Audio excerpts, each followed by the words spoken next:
শুধু মন্দির নয়, এক বহুমুখী প্রকল্প। প্রথমে একটা বিষয় পরিষ্কার করে দেওয়া দরকার, দুর্গাঙ্গনকে সরকার শুধু মন্দির হিসেবে দেখাতে চাইছে না, বরং এটিকে বলা হচ্ছে এটি একটি ধর্ম, সংস্কৃতি, পর্যটক, গবেষণা, সামাজিক কেন্দ্র, সব মিলিয়ে এক আধুনিক কমপ্লেক্স। সরকারের সূত্রে দাবি করা হয়েছে দুর্গাঙ্গন এমন একটি জায়গায় হবে যেখানে ভক্তি থাকবে, ইতিহাস থাকবে, বাঙালির সংস্কৃতি থাকবে, পর্যটনের সুযোগ থাকবে এবং একই সঙ্গে কর্মসংস্থানও তৈরি হবে। 261,99,00,000 টাকার বাজেট। এবার আসে সবচেয়ে বড় প্রশ্নে, এত বিশাল বাজেট কেন? 261,99,00,000 টাকা কোনো ছোট অঙ্ক নয়। এই মূল অর্থ খরচ হবে বিশাল দুর্গা মন্দির নির্মাণে, সাংস্কৃতিক ও গবেষণা কেন্দ্র তৈরিতে, মিউজিয়াম ও গ্যালারি নির্মাণে, পর্যটন পরিকাঠামো উন্নয়নে, ডিজিটাল ও আধুনিক প্রযুক্তি ব্যবহারে, পরিবেশ বান্ধব ও সবুজায়ন প্রকল্পে।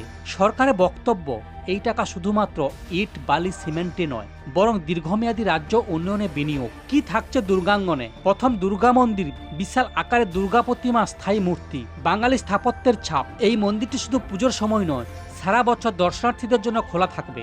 এখানে থাকবে দুর্গাপুজোর ইতিহাস, কুমোরটুলি শিল্পের বিবর্তন, বিভিন্ন জেলার পুজোর থিমের প্রদর্শনী, পুরনো ছবি এবং ভিডিও।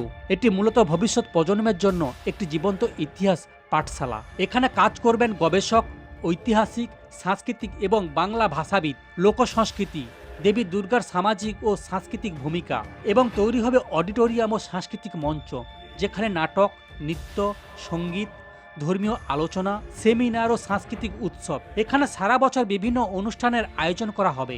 পর্যটকদের জন্য আধুনিক সুবিধা, ফুড কোর্ট, হস্তশিল্পের দোকান, বাঙালি খাবারের স্টল, পার্কিং।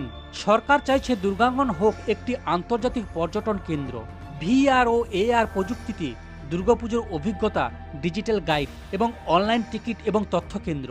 সরকারের দাবি অনুযায়ী সোলার পাওয়ার ব্যবহার, বৃষ্টির জল সংরক্ষণ, সবুজ বাগান, পরিবেশের ক্ষতি না করে নির্মাণ। বিরোধীদের বক্তব্য, ধর্মীয় প্রকল্পে সরকারি টাকা কেন?